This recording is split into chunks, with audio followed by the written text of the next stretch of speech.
Tensi perang Amerika Serikat Israel dengan Iran tak pelak ikut menggerek harga plastik naik hingga 60 hingga 70%. UMKM makanan, minuman, pedagang kecil dan toko kelontong pun langsung tertekan. Margin keuntungan tergerus, sebagian mulai mengkecilkan porsi atau naikkan harga. Di tengah kondisi ini, seberapa kuat UMKM bisa bertahan di tengah harga plastik yang terus meroket? Dan untuk mengelaborasi hal ini sudah bergabung melalui sambungan virtual dengan Bapak Edi, Sekjen dari Asosiasi UMKM Indonesia. Pak Edi, selamat pagi Pak. Terima kasih sudah bergabung. Pak, ini naik Selamat. plastik 60-70% Pak di lapangan. Seberapa besar sebenarnya ini memukul margin UMKM, terutama sektor makanan dan minuman, Pak? Ya, terima kasih untuk kesempatan ini kita bisa ngobrol-ngobrol. Siap. Coba kita bagi dua, Ya. ya. Satu kelompok Mhm. UMKM yang memang bahan bakunya untuk produksi dia adalah plastik, dan yang kedua adalah pelaku-pelaku UMKM yang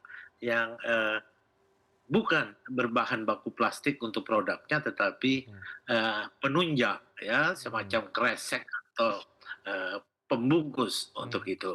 Ya. Jadi memang kalau kita lihat teman-teman yang memproduksi hasil hasil kerjanya yang kayak itu, ada ember, ada Mhm. apa Mhm. dari bahan plastik, Mhm. pasti akan berdampak sangat besar. Ya. Apalagi biji plastik yang kita impor itu sudah sekitar 50-60% ya Mhm. nilainya. Mhm. Nah, dan yang kelompok kedua tidak terlalu signifikan untuk merasakan, walaupun tadinya kreseknya gratis, sekarang bisa nggak kresek itu dibebankan juga kepada customer. Ya, Hmm. sebenarnya itu yang sudah dilakukan oleh Alfamart, Indomaret, misalnya kita belanja, Mhm. belanja, belanja, Pak mau nggak dengan kantongnya? Kantongnya Ya. harganya 2.500, kan Ya. gitu. Ya. Nah itu yang terjadi. Mhm. Jadi eh, dua kelompok inilah yang berperan atau yang terdampak terhadap kehadiran eh, biji plastik yang meroket Baik. harganya. Gitu, Mas. Baik.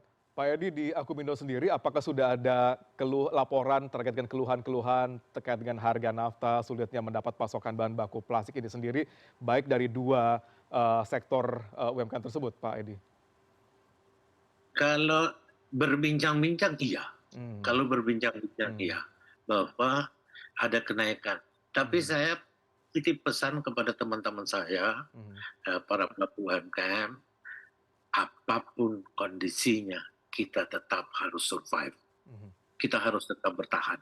Baik. Ya, ada ada beberapa cara, Hmm. tapi salah satu cara adalah bahwa kalau perlu margin kita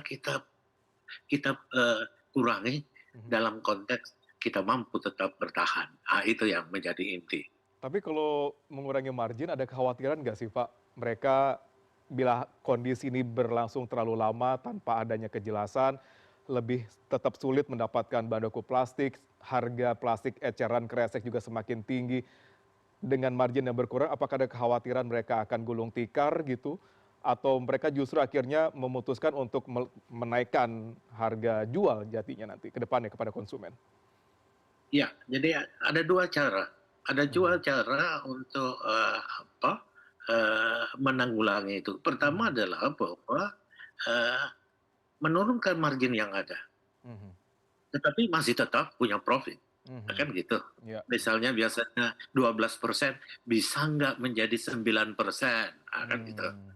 Nah, dengan 9% kita masih bisa bertahan hidup, kan Mhm. gitu. Mhm. Kita bisa bertahan hidup. Nah, Mhm. kalau tidak, ya sesuaikan dengan harga jual yang Mhm. baru. Ya, Mhm. masyarakat ya pasti akan dengan kondisi yang ada terpaksa menerima kondisi itu. Mhm. Mhm. Jadi tidak ada kata patah arang, Baik, tidak ada baik, kata kita kolaps. baik, Kita sesuaikan dengan kondisi yang terjadi saat itu. baik. Berarti penyesuaian itu lebih kepada, apa namanya, menyesuaikan margin keuntungan, kemudian juga harga jual. Apakah juga penyesuaian terkait dengan, dimensi atau ukuran barang itu juga menjadi salah satu opsi, Pak Edi? Otomatis, Mhm. otomatis, ya. Mhm. Jadi semakin banyak parameter plastiknya, semakin ya dipertimbangkanlah harga jual dan penurunan profit marginnya. Baik. Apakah sudah ada laporan Pak Edi misalnya dari rekan-rekan UMKM ataupun produsen plastik ini yang nampaknya nggak kuat nih Pak gitu ya untuk bertahan di tengah kondisi seperti ini dan memutuskan untuk misalnya untuk menutup usahanya mereka terlebih dahulu terkait dengan kondisi ini Pak Edi? Tidak ada alasan untuk menutup. Hmm. Keluarga butuh mereka. Mhm, mhm. Keluarga butuh makan sehari-hari, Mas. Baik. Mhm, Anak-anak mesti sekolah. mhm, Jadi mhm. hilangkan dalam mindset-nya adalah menutup.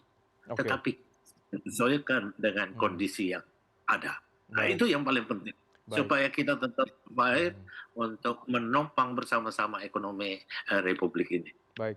Pak Edi, ini ada wacana juga untuk diversifikasi bahan baku ataupun juga kemasan gitu dan seberapa realistis sebenarnya diversifikasi tersebut untuk diterapkan ke UMKM kita, Pak?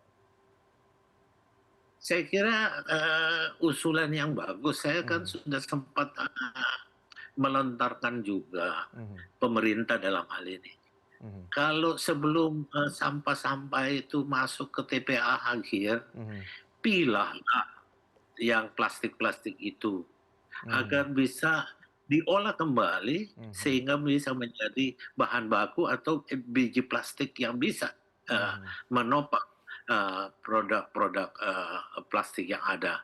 Jangan dibakar, jangan Ya. disia-siakan, maksudnya dibakar sehingga kita Mhm, tidak mempunyai kesempatan untuk mengelola itu, mengolah kembali, mhm, recycle itu supaya ketergantungan kita, walaupun kita tetap tergantung terhadap biji plastik mhm. import, Ya, tetapi minimal kita bisa bertahan dengan kondisi yang ada. Gitu, baik. Mas. Pak Edi, kira-kira intervensi yang paling dibutuhkan dari pelaku UMKM yang memang memiliki ketergantungan besar terkait dengan plastik ini sendiri, seperti apa Pak dari pemerintah yang diharapkan Pak Edi? Ya, artinya eh, kebijakan tentang tax, Mhm, kebijakan tentang pajak impor kan ada di tangan pemerintah. mhm, mhm, Dimungkinkan nggak? Karena harga plastik dari luar itu sudah mhm, mahal, mhm, ya, dan kita membutuhkan itu supaya eh, kondisi mhm, kondisi produk-produk kita yang tergantung dari plastik itu tidak melonjak sampai mhm, 60% itu, mhm. 50-60%. Dimungkinkan nggak pemerintah mengatur pajak impor biji Oke, plastik?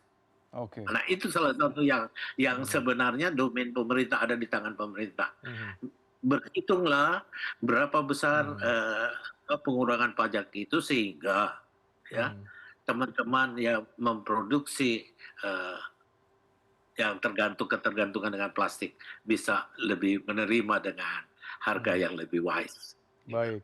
Ini kan ketergantungan, dengan bahan baku plastik kan lebih kepada di Timur Tengah ya, Pak, dengan konflik itu menjadi terganggu. Apakah ada diversifikasi impor bahan baku plastik nafta ini sendiri, Pak, dari misalnya wilayah yang dekat dengan kita, misalnya Singapura atau Malaysia atau yang lain yang memang memiliki cadangan terkait dengan bahan baku plastik ini sendiri, Pak Edi?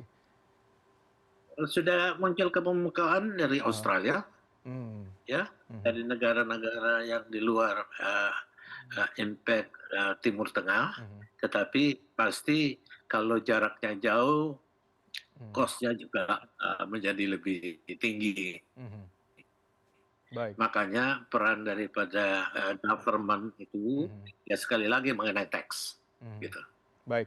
Pak Edi mungkin terakhir Pak, yang ingin disampaikan dari Pak Edi yang membawahi banyak sekali UMKM di Indonesia, mungkin pesan kepada para produsen plastik ataupun juga para pelaku UMKM dan juga masyarakat sebagai pengguna yang memanfaatkan hal tersebut, seperti apa Pak nanti ke depannya Pak? Yang pertama untuk masyarakat, Mhm, sebisa-bisanya wadahnya kalau dimungkinkan wadah yang sudah ada lah di rumah. Kita mmm, kembali kepada kondisi yang lalu, ya iya, masa lalu. mhm, Eh, Mau beli minyak goreng, bawalah botolnya dari rumah, kan mhm, gitu ya, mhm, sehingga mengurangi. Sebisa-bisanya kalau mhm, kalau belanja ke pasar atau apa, bawalah keranjang yang sudah ada dari rumah. mhm, Jangan berharap bahwa semuanya bisa diganti oleh plastik-plastik yang ada di pasar, kan gitu. Baik. Nah, bagaimana kita lebih efisien di dalam hal pemakaian wadah. Baik. Itu yang paling ya. Baik, Pak Edi Misero, Sekjen Asosiasi UMKM Indonesia, terima kasih sudah berbagi dan melaborasi kondisi saat ini terkait dengan UMKM dan tingginya harga bahan baku plastik di Indonesia. Terima kasih Pak Edi, sehat selalu Pak. Thank you. Sama-sama, sukses ya. Terima kasih Pak Edi.